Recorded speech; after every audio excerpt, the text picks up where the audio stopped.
ইমাম মাহদীর প্রত্যাবর্তন, শেষ যুগের মহাসংকেত। আসসালামু আলাইকুম ওয়া রাহমাতুল্লাহি ওয়া বারাকাতুহু। প্রিয় দর্শক, আজকের পৃথিবী এক চরম বিশৃঙ্খলার মধ্যে দিয়ে যাচ্ছে। একদিকে যুদ্ধ, ফিতনা, দুনিয়াব্যাপী অন্যায়, অবিচার, আর অন্যদিকে সত্যের পথ থেকে বিচ্যুত মানবতা। সব মিলিয়ে মানুষ এখন আশা করছে এমন এক নায়কের আগমন, যিনি অন্যায়ের বিরুদ্ধে রুখে দাঁড়াবেন এবং ন্যায় বিচারের পতাকা উড্ডীন করবেন। এমনই একজন প্রতীক্ষিত নেতার নাম ইমাম মাহদী।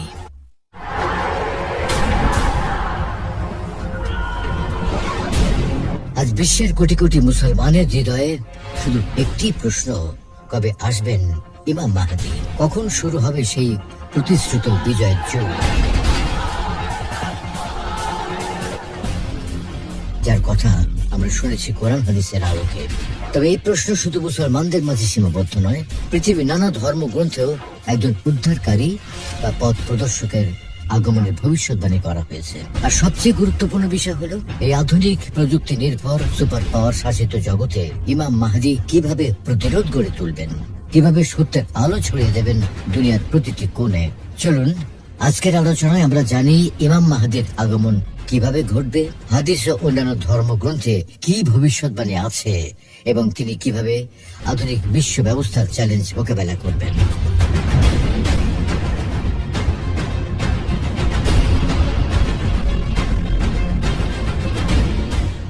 ইমাম মাহদী কে হবেন? মাহদী শব্দটির অর্থ পথ প্রদর্শক, অর্থাৎ যিনি হেদায়েত প্রাপ্ত এবং মানুষকেও সত্য পথে পরিচালিত করবেন। তিনি হবেন এমন একজন নেতা যিনি আল্লাহর পক্ষ থেকে বিশেষ দায়িত্বপ্রাপ্ত হবেন পৃথিবীতে ইনসাফ প্রতিষ্ঠা করার জন্য। তিনি আসবেন সেই সময় যখন পৃথিবী হবে জুলুম, বিভ্রান্তি, ফিতনা ও ন্যায়ের অভাবের অন্ধকারে নিমজ্জিত। তখন তিনি হবেন এক আশার আলো, যিনি মানবতাকে সত্যের পথে ফিরিয়ে আনবেন। এই ধারণাটি নবী সাল্লাল্লাহু আলাইহি ওয়াসাল্লামের আগমনের বহু আগে থেকেই ছিল। নবীজি সাল্লাল্লাহু আলাইহি ওয়াসাল্লাম থেকে হাজার হাজার বছর পূর্বে নূহ আলাইহিস সালামের সময় যখন মানুষ চরমভাবে দুর্নীতিগ্রস্ত হয়ে গিয়েছিল, মূর্তি পূজা, করাপশন, জুলুম, অবিচার মানুষে ছড়িয়ে পড়েছিল, তখনও কিছু নেককার লোক জীবিত ছিল। তারা আল্লাহর দরবারে দোয়া করত, হে আল্লাহ, এমন একজনকে পাঠান যিনি মানবতাকে এক নতুন মোড় দিতে পারেন। আল্লাহ তাদের দোয়া কবুল করেন এবং তাদের মধ্যে হযরত নূহ আলাইহিস সালামকে পাঠান। তিনি 950 বছর ধরে মানুষকে সতর্ক করে গিয়েছিলেন, কিন্তু অধিকাংশ মানুষ তার কথা মানেনি, কেবল কিছু নেক লোক ছাড়া। অতঃপর আল্লাহ তাকে একটি নৌকা তৈরি করতে আদেশ করেন। হযরত নূহ আলাইহিস সালাম একটি নৌকা তৈরি করেন এবং প্রতিটি প্রজাতির একটি করে জোড়া প্রাণী তাতে তুলে নেন। তারপর একটি বিরাট প্লাবন আসে, যা সমস্ত দুর্নীতিগ্রস্ত মানুষকে ধ্বংস করে দেয়। এরপর হযরত নূহ আলাইহিস সালাম তার অনুসারীদের নিয়ে মানব জাতির এক নতুন সূচনা করেন। পূর্বে নবীদের আগমন ও মাহদীর ভবিষ্যৎবাণীর ধারাবাহিকতা। হযরত নূহ আলাইহিস সালামের বহু শতাব্দী পরে আবারও মানবতা মূর্তি পূজায় জড়িয়ে পড়ে। সেই সময়কার ধর্মগ্রন্থগুলোতে লেখা ছিল যে একজন বিশেষ মানুষ আসবেন যিনি আল্লাহর বন্ধু হবেন। তিনি ছিলেন হযরত ইব্রাহিম আলাইহিস সালাম। তিনি মূর্তি পূজা ত্যাগ করেন এবং তাওহীদের দাওয়াত দেন ও মানুষকে হিদায়াতের দিকে আহ্বান জানান। হযরত ইব্রাহিম আলাইহিস সালামের কয়েক শতাব্দী পর বনী ইসরাইলরা মিশরের সংখ্যায় বৃদ্ধি পায় এবং এক বৃহৎ জাতিতে পরিণত হয়। কিন্তু তখন মিশরের রাজা ছিল ফেরাউন। ফেরাউন বনী ইসরাইলকে তার জন্য হুমকি মনে করে তাদের দাসে পরিণত করে এবং তাদের উপর চরম অত্যাচার চালায়। বছরের পর বছর ধরে বনী ইসরাইলরা এই অত্যাচারের শিকার হয়। তারা আল্লাহর কাছে দোয়া করত, হে আল্লাহ, এমন এক নবী পাঠাও যিনি আমাদের এই দাসত্ব থেকে মুক্তি করবেন। তখন আল্লাহ তাদের কাছে হযরত মূসা আলাইহিস সালামকে পাঠান। হযরত মূসা আলাইহিস সালাম ফিরআউনের মোকাবেলা করেন এবং বনী ইসরাইলকে মুক্ত করে দেন। হযরত মূসা আলাইহিস সালামের বহু বছর পর আসে হযরত ঈসা আলাইহিস সালামের যুগ। তখন বনী ইসরাইলরা ফিলিস্তিনে অবস্থান করছিল এবং রোমানদের অধীনে ছিল। তাদের ধর্মীয় নেতা ছিল দুর্নীতিগ্রস্ত যাজকগণ। বহু বছর ধরে তাদের মধ্যে কোনো নবী আসেননি। তারা একজন মসিহার আগমনের অপেক্ষায় ছিল। তাদের ধর্মগ্রন্থগুলোতে এই মসিহার আগমনের ভবিষ্যৎবাণী ছিল, যা আজও বাইবেলে লেখা রয়েছে। পরবর্তীতে সেই মসিহা এসেছিলেন হযরত ঈসা আলাইহিস সালামের রূপে, কিন্তু তারপরেও বনি ইসরায়েলরা তার বিরুদ্ধে ষড়যন্ত্র করেছিল। ফলে আল্লাহ হযরত ঈসা আলাইহিস সালামকে জীবিত অবস্থায় আকাশে উঠিয়ে নেন। হযরত ঈসা আলাইহিস সালামের যুগের পর যখন আরব ভূমিতে পুনরায় দুর্নীতি ছড়িয়ে পড়ে, তখন ইহুদি ধর্মগ্রন্থগুলোতে এক মহান নবীর আগমনের কথা লেখা ছিল, এবং সে যুগের ইহুদিরাও সেই নবীর জন্য প্রতীক্ষা করছিল, ঠিক যেভাবে আজকের মুসলমানরা ইমাম মাহদীর জন্য অপেক্ষা করছে। এমনকি আজও বাইবেলের সেই ভবিষ্যৎবাণীগুলো লেখা রয়েছে। এরপর আল্লাহ প্রেরণ করেন সর্বশেষ নবী মুহাম্মদ সাল্লাল্লাহু আলাইহি ওয়াসাল্লামকে। আল্লামা ইকবাল অন্যান্য ধর্ম ও হাদিস সমূহে মাহদীর ধারণা, এই মাসিহা বা উদ্ধারকের ধারণাটি বনি ইসরায়েলের মাঝে বহু আগে থেকেই ছিল। আর এই কারণেই ইসলামী চিন্তাবিদ ও কবি আল্লামা ইকবাল ইমাম মাহদীর এই ধারণাকে বিশ্বাস করতেন না। তার বক্তব্য ছিল এই মাহদী ধারণাটি মুসলমানদের মাঝে এসেছে ইহুদি ও খ্রিস্টানদের কাছ থেকে। বিশেষ করে আব্বাসী খেলাফতের যুগে যখন মুসলমানদের উপর নানা ধরনের জুলুম চলছিল, তখন এই বিশ্বাস ছড়িয়ে পড়ে যে খুব শীঘ্রই একজন মসিহা আসবেন যিনি সবকিছু ঠিক করে দেবেন। আল্লামা ইকবালের মতে এই ধরনের আশায় বসে থাকা অত্যন্ত বিপজ্জনক, কারণ এতে করে মুসলমানরা অন্যের বিরুদ্ধে দাঁড়াতে ভয় পায় এবং নিপীড়ন সহ্য করে যায় এক মসিহার আশায়। শুধু ইকবাল নন, বরং ঐতিহাসিক ও দার্শনিক ইবনে খালদুন ও ইমাম মাহদী সংক্রান্ত বহু হাদিসের সনদকে প্রশ্নবিদ্ধ মনে করতেন। তবে যদি দেখা যায় তাহলে বোঝা যাবে ইমাম মাহদী সম্পর্কে বহু হাদিস বিভিন্ন হাদিসের গ্রন্থে উল্লেখ আছে। যদিও সহিহ বুখারী ও মুসলিমে সরাসরি নেই, তবে সুন্নি ও শিয়া উভয় মতের বহু সহিহ হাদিসে ইমাম মাহদীর উল্লেখ রয়েছে। এছাড়াও ইসলাম ছাড়া অন্যান্য ধর্মগ্রন্থ একজন উদ্ধারকের আগমনের ভবিষ্যৎবাণী রয়েছে। উদাহরণস্বরূপ মেসোপটেমিয়ায় বলা হয়েছে একজন চারওয়াল অর্থাৎ গুরুচরণা লোক আসবেন যিনি মসিহা হবেন। মিশরীয় ধর্মে একটি চরিত্র রয়েছে নাম ওসিরিস, যিনি পৃথিবীকে আবার জীবিত করে তুলবেন। জরথুস্ট্রীয় ধর্মে বলা হয়েছে শেষ সময়ে একজন লোক জন্ম নেবেন নাম জারাথুস্ত্রা, তিনি একটি বড় যুদ্ধে নেতৃত্ব দেবেন। হিন্দু ধর্মে কল্কি অবতারের কথা বলা হয়েছে, যিনি কলি যুগে আসবেন। তিনি সাদা ঘোড়ায় চড়বেন, হাতে তলোয়ার থাকবে এবং তিনি জুলুমের বিরুদ্ধে যুদ্ধ করে সত্যের ধর্ম প্রতিষ্ঠা করবেন। বৌদ্ধ ধর্মে বলা হয়েছে একজন লোক আসবেন নাম মৈত্রেয়, তিনি এমন সময় আসবেন যখন মানুষ ধর্ম থেকে বিচ্যুত হবে। তিনি সত্য প্রচার করবেন এবং মানুষকে সঠিক পথে ফেরাবেন। ইহুদিরা এখনো একজন মসিহার আগমনের অপেক্ষায়, কিন্তু তারা যে মসিহার অপেক্ষায় আছে সে আসলে দাজ্জাল হবে, যে তাদের নেতৃত্ব দেবে এবং তৃতীয় মন্দির বা থার্ড টেম্পল নির্মাণ করবে। খ্রিস্টানরা বিশ্বাস করে ঈসা আলাইহিস সালাম আবার পৃথিবীতে ফিরে আসবেন, এই বিশ্বাস মুসলমানদেরও আছে। অতএব এই মসিহা বা মাহদী ধারণা কেবল মুসলমানদের বানানো নয়, বরং এটি ইতিহাসে ধারাবাহিকতায় থাকা একটি মহা ভবিষ্যৎবাণী যা একাধিক ধর্মে পাওয়া যায়। এমনকি আমেরিকার প্রেসিডেন্ট জো বাইডেনও ইমাম মাহদী সম্পর্কে জানেন। এক ভাষণে তিনি একবার বলেছিলেন, I didn't know the difference that existed. I didn't know what the hidden imam. I didn't know what the hidden imam. I didn't know what the hidden imam. ইসরায়েলের প্রধানমন্ত্রী বেঞ্জামিন নেতানিয়াহুও জানেন যে মুসলমানরা একদিন খেলাফত পুনরায় প্রতিষ্ঠা করতে চায়। তিনি বলেছেন, The whole Middle East changes. We tear down the walls of enmity. We bring the possibility of prosperity and peace to this entire region. আধুনিক বিশ্বের সুপার পাওয়ারদের মুখোমুখি মাহদী, খোরাসানের কালো পতাকা ও ইরানের ভূমিকা। কিন্তু এখানে সবচেয়ে বড় প্রশ্নটি হচ্ছে ইমাম মাহদী কিভাবে এই পৃথিবীর আধুনিক সুপার পাওয়ারদের মোকাবেলা করবেন, যাদের হাতে রয়েছে অত্যাধুনিক অস্ত্র, ড্রোন, ক্ষেপণাস্ত্র, ফাইটার জেট, এমনকি আজকের পুরো পৃথিবীর অর্থনীতি ও ডেটা ব্যবস্থার নিয়ন্ত্রণ। We have the strongest economy in the world. এমন দাবি করে থাকে পশ্চিমারা, এবং তাদের কাছে আজকের প্রায় প্রতিটি মুসলমানের তথ্য রয়েছে। তাহলে কিভাবে একজন ব্যক্তি এই বিপুল ক্ষমতার বিশ্ব ব্যবস্থাকে চ্যালেঞ্জ করবেন? হাদিসে বলা হয়েছে ইমাম মাহদীর আগমনের পূর্বে পৃথিবী কঠিন এক পরিস্থিতিতে পৌঁছাবে। সিরিয়ায় জুলুম চলবে, যা এখনো চলছে। দাজ্জালের শাসন ব্যবস্থা ইতিমধ্যে সক্রিয় হয়ে যাবে। গ্রেটার ইসরায়েল প্রতিষ্ঠা হয়ে যাবে, যা ইসরায়েলের বর্তমান নেতারা নিজেই প্রকাশ্যে ঘোষণা করেছে। বেঞ্জামিন নেতানিয়াহু বলেছিলেন, we bring the possibility, the piece to this entire region. ভারতেও মুসলমানদের উপর ভয়াবহ নির্যাতন চলবে। নবী সাল্লাল্লাহু আলাইহি ওয়াসাল্লাম বলেন, সেই সময়ে জাতিগুলো তোমাদের বিরুদ্ধে এমন ভাবে একত্রিত হবে যেমন কেউ খাবার টেবিলে অন্যদের দাওয়াত দেয়। মুমিনদের সংখ্যা তখন হবে খুবই কম, সারা জমিন হবে জুলুমে ভরপুর। আরবের বাদশাহ মাহদীর বয়াতের সূচনা।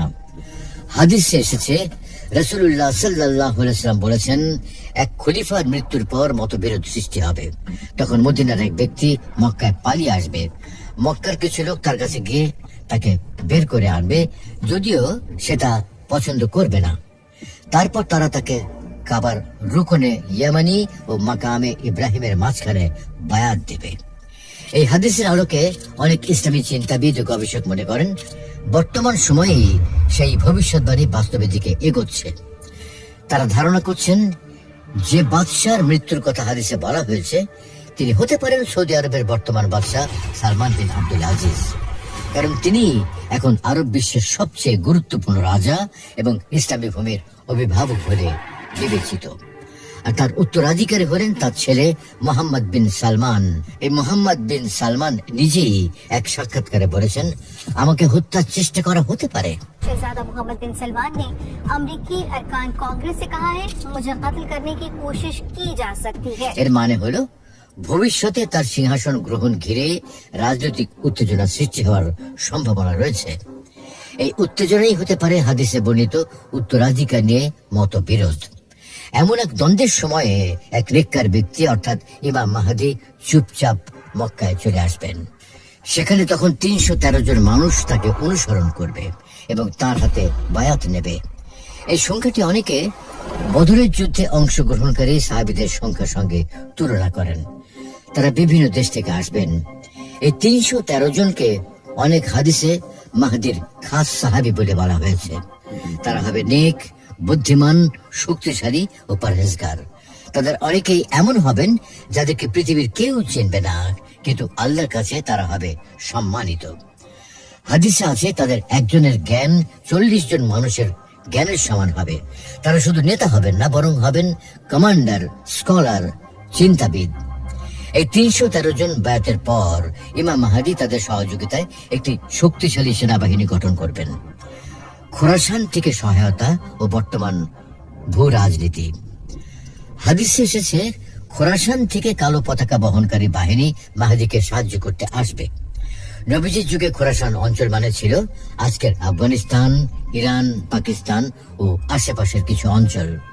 কিন্তু এখন শুধুমাত্র ইরানি খোরাসান নামে একটি প্রদেশ এখনো বিদ্যমান। তাই ধারণা করা হয় এই কালো পতাকা বাহিনী ইরান থেকেই আসবে। বর্তমান পৃথিবীতে একমাত্র দেশ যা আমেরিকা ও ইসরায়েলের চোখে চোখ রেখে কথা বলে তা হলো ইরান। ইসরায়েল বারবার বলেছে, the greatest threat right now Iran, Iran, Iran. You want the three threats? Give me the three threats. Iran, Iran, Iran.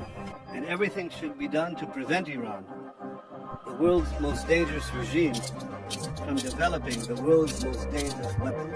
ট্রাম্পকে জিজ্ঞাসা করা হয়েছিল, ইরান দুর্বল হলে আপনি আক্রমণ করছেন না কেন? তিনি বলেছিলেন, because they were not weak, they were dangerous. So you say Iran is so weak. I appreciate you saying that. They're not weak. They're very strong right now, and we're not. Iran গোপনে পারমাণবিক অস্ত্র তৈরি করছে। যদি তারা সফল হয় তাহলে পাকিস্তানি একমাত্র পারমাণবিক মুসলিম রাষ্ট্র থাকবে না, আর তখন আমেরিকা বা ইসরায়েল ইরান আক্রমণ করার সাহসও করবে না। ইরান একমাত্র দেশ যা ইমাম মাহদীর আগমনের অপেক্ষায় এবং যেখানে এখনো কিছুটা হলেও ইসলামিক সিস্টেম রয়েছে। অন্যদিকে সৌদি আরব ও অন্যান্য আরব দেশ শুধু আমেরিকার গোলামি করছে। সৌদি ইসরায়েলকে তেল দিচ্ছে, যে তেল রকেটে ব্যবহার করে ফিলিস্তিনিদের উপর নিক্ষেপ করা হয়। ভারত বিজয়ে খ্রিস্টানদের সঙ্গে শান্তি চুক্তি, ক্রুশ ভাঙা ও যুদ্ধবিরতির ভঙ্গ। ইমাম মাহদী সুফিয়ানি ও তার বাহিনীকে পরাজিত করার পর আরব জুড়ে তার ক্ষমতা ও প্রভাব আরো বিস্তৃত হয়ে পড়ে। তার সঙ্গে থাকা 313 জন সাহাবীর অধীনে তখন থাকবে হাজার হাজার, এমনকি লাখো লাখো সৈন্য। বহু ইসলামী সংগঠন ও দল তার পতাকা নিচে এসে জমায়েত হবে। এরপর ইমাম মাহদী ভারতের দিকে রওনা হবেন, কারণ তখন ভারতের মুসলমানদের উপর চরম জুলুম চলবে। তিনি ভারতে আক্রমণ করবেন এবং দেশটিকে ফতে করবেন, অর্থাৎ বিজয় করবেন। এ বিষয়ে বহু হাদিসে উল্লেখ আছে, যেখানে বলা হয়েছে, তুমি ভারত জয় করবে, আল্লাহ তাতে তোমাদের বিজয় দান করবেন। এই বিজয়ের মাধ্যমে ইমাম মাহদী একটি বিশ্ব নেতা হিসেবে পরিচিতি লাভ করবেন।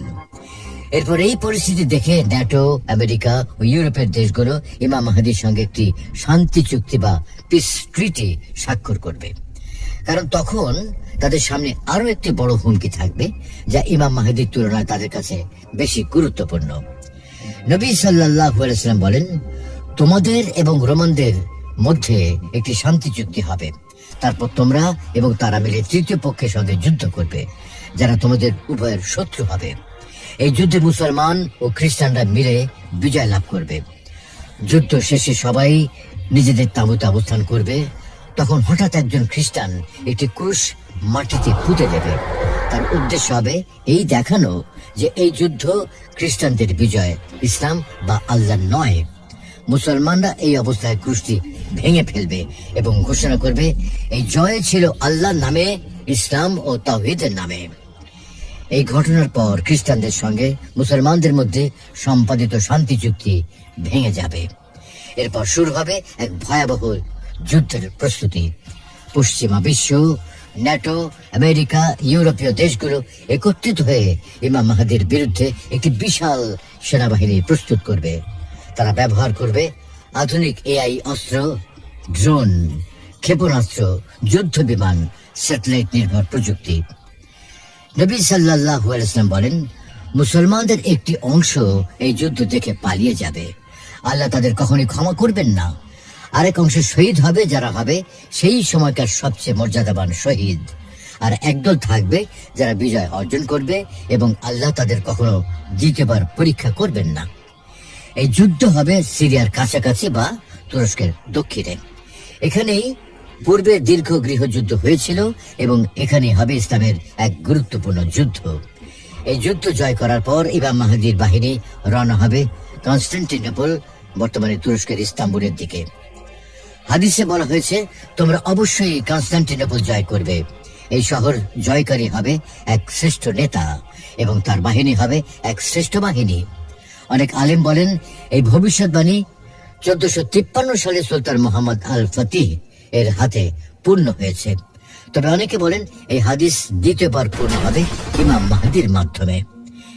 ইমাম মাহদীর বাহিনী যখন আল্লাহু আকবার বলে কনস্টান্টিনোপলের দিকে অগ্রসর হবে, তখন তাদের আওয়াজ এত দূর পর্যন্ত যাবে যে শত্রুরা ভয়ে পালিয়ে যাবে। এইভাবে কনস্টান্টিনোপল কোনো যুদ্ধ ছাড়াই মুসলমানদের হাতে তুলে দেওয়া হবে। দাজ্জালের আবির্ভাব, মুসলিমদের ভয়, ঈসা আলাইহিস সালামের আগমনের সময়। ইমাম মাহদীর নেতৃত্বে মুসলমানরা যখন কনস্টান্টিনোপল, ইস্তাম্বুল বিজয় করে, তখন তারা বিজয় স্বস্তি উপভোগ করছে, যুদ্ধের প্রস্তুতি সামলে নিচ্ছে, সেনাবাহিনী পুনর্বিন্যস্ত করছে। ঠিক তখনই আসে একটি ভয়ঙ্কর সংবাদ, দাজ্জাল প্রকাশ পেয়েছে। সে সময় এক শয়তান যে মানুষের ঘরে ঘরে গিয়ে বলবে, আমি তোমার বাড়ি দখল করে নিয়েছি, সে মুসলমানদের মনে বিভ্রান্তি ছড়িয়ে দেবে। এই খবর শুনে অনেক মুসলমান আতঙ্কিত হয়ে পড়বে। ইমাম মাহদী তার বাহিনী নিয়ে আবার ফিরে যাবেন সিরিয়া বা ইরাক অঞ্চলে, যেখানে দাজ্জাল তখন অবস্থান করবে। দাজ্জালের প্রকৃতি। দাজ্জাল এক মহা ফিতনার নাম। নবী সাল্লাল্লাহু আলাইহি ওয়াসাল্লাম তাকে বলেছেন, পৃথিবীর ইতিহাসে সবচেয়ে ভয়াবহ প্রতারক। তার চোখ থাকবে বিকৃত, সে হবে মেধাবী, তার কাছে থাকবে অলৌকিক ক্ষমতা, সে আগুন দেখিয়ে বরফ দেবে, জল দেখিয়ে আগুন দেবে, সে এমন প্রভাব ফেলবে যে অনেক মানুষ বিশ্বাস করবে সেই আসল সত্য। সেই সময় আবির্ভূত হবেন হযরত ঈসা আলাইহিস সালাম। যখন দাজ্জাল পৃথিবীতে ব্যাপক ফিতনা ছড়াবে, তখনই হযরত ঈসা আলাইহিস সালাম আকাশ থেকে অবতরণ করবেন। এটি হবে ইতিহাসের এক চরম মুহূর্ত। নবী করিম সাল্লাল্লাহু আলাইহি ওয়াসাল্লাম বলেন, ঈসা আলাইহিস সালাম দামেস্ক শহরের পূর্ব দিকের একটি সাদা মিনারে অবতরণ করবেন। তার 2 হাত 2 ফেরেশতার কাঁধে থাকবে, মাথা থেকে পানি ঝরবে যেন সে এখনই গোসল শেষ করেছে। তার নিঃশ্বাস যেখানে পৌঁছাবে সেখানেই কাফের ধ্বংস হয়ে যাবে। ঈসা আলাইহিস সালাম অবতরণ করার পর তার সঙ্গে ইমাম মাহদীর সাক্ষাৎ হবে। ইমাম মাহদী ঈসা আলাইহিস সালামকে সালাতের জন্য সামনে এগিয়ে দেবেন, কিন্তু ঈসা আলাইহিস সালাম বলবেন, এই উম্মতের নেতা তুমি, আমি নয়। এরপর ঈসা আলাইহিস সালামের নেতৃত্বে শুরু হবে ইতিহাসের সবচেয়ে ভয়াবহ ও নির্ধারণী যুদ্ধ, দাজ্জালের বিরুদ্ধে চূড়ান্ত মোকাবেলা। ইমাম মাহদী ও ঈসা আলাইহিস সালামের নেতৃত্বে শুরু হবে দাজ্জালের বিরুদ্ধে চূড়ান্ত যুদ্ধ। এই যুদ্ধের স্থান হবে ফিলিস্তিনের লুজ শহর, ঠিক সেখানে যেখানে আজ একটি বিমানবন্দর আছে। এই যুদ্ধে দাজ্জাল নিজ হাতে খতম হবে। নবী সাল্লাল্লাহু আলাইহি ওয়াসাল্লাম বলেন, ঈসা আলাইহিস সালাম দাজ্জালকে তিরস্কার করবেন। দাজ্জাল তখন গলে যাবে যেমন লবণ গলে যায় পানিতে। তারপর ঈসা আলাইহিস সালাম নিজ হাতে তাকে হত্যা করবেন। এই হবে পৃথিবীর ইতিহাসে সবচেয়ে বড় ফিতনার সমাপ্তি। দাজ্জালের পতনের পর শুরু হবে শান্তির যুগ। দুনিয়ার শাসন প্রতিষ্ঠিত হবে আল্লাহর বিধানে। মানুষ সত্য, ন্যায় ও শান্তির স্বাদ পাবে। কোনো যুদ্ধ থাকবে না, অস্ত্র তৈরি হবে না, মিথ্যা, সুদ, অন্যায় সবকিছু বিলুপ্ত হয়ে যাবে।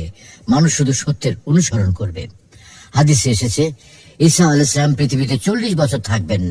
তিনি বিয়ে করবেন, সন্তান হবে এবং মৃত্যুর পর তাকে ইমাম মাহদীর পাশে দাফন করা হবে। এই সময় থাকবে কিয়ামতের আগে সর্বশেষ শান্তির সময়। জমিন হবে ফলবান, বৃষ্টি হবে নিয়মিত, পশু ও মানুষ একসঙ্গে বাস করবে, ভেড়া ও সিংহ একসাথে চড়বে, শিশু খেলবে সাপের গর্তে কিন্তু ক্ষতি করবে না। এটি হবে সর্বশ্রেষ্ঠ যুগ যা পৃথিবী আগে কখনো দেখেনি। তারপর শুরু হবে কিয়ামতের আলামত। সময়ের সাথে সাথে মানুষ আবার গাফিল হয়ে পড়বে। ঈসা আলাইহিস সালামের মৃত্যুর পর অন্যায় বাড়তে থাকবে। তারপর একের পর এক কিয়ামতের নিদর্শন প্রকাশ পেতে শুরু করবে। সূর্য পশ্চিম দিক থেকে উঠবে। এটি এমন একটি আলামত যা প্রকাশ পাওয়ার পর তওবা ও ঈমান গ্রহণ আর গ্রহণযোগ্য হবে না। ইয়াজুজ মাজুজ বের হবে। এরা ঈসা আলাইহিস সালামের সময় বের হবে বলে হাদিস থেকে জানা যায়। ঈসা আলাইহিস সালাম জীবিত থাকা অবস্থায় আল্লাহ নিজেই তাদের ধ্বংস করবেন। পৃথিবীতে ধ্বংস নেমে আসবে। ধীরে ধীরে কিয়ামতের ছোট বড় সব আলামত পূর্ণ হবে এবং অবশেষে কিয়ামত সংঘটিত হবে। আবু হুরায়রা রাদিয়াল্লাহু আনহু থেকে বর্ণিত, রাসূলুল্লাহ সাল্লাল্লাহু আলাইহি ওয়াসাল্লাম বলেছেন, কিয়ামতের আলামতগুলো একটি তাসবিহ দানার মতো, সবগুলো একটি সুতোয় গাঁথা থাকে। যখন সেই সুতাটি ছিঁড়ে যায় তখন একটা পর একটা দানা ঝরে পড়ে। প্রিয় ভাই ও বোনেরা, ইমাম মাহদীর আগমন একটি অলৌকিক বাস্তবতা। তিনি আসবেন অন্ধকারে আলো হয়ে। তার সঙ্গে থাকবেন ঈসা আলাইহিস সালাম এবং তিনি চিরদিনের জন্য পৃথিবীকে বিভ্রান্তির অন্ধকার থেকে মুক্ত করবেন। তবে আমাদের দায়িত্ব হলো নিজেকে প্রস্তুত রাখা, ফিতনা থেকে বাঁচা, সত্যকে আঁকড়ে ধরা আর আল্লাহর সাহায্যের জন্য প্রস্তুত থাকা। আল্লাহ আমাদের সবাইকে তৌফিক দান করুন। আমিন।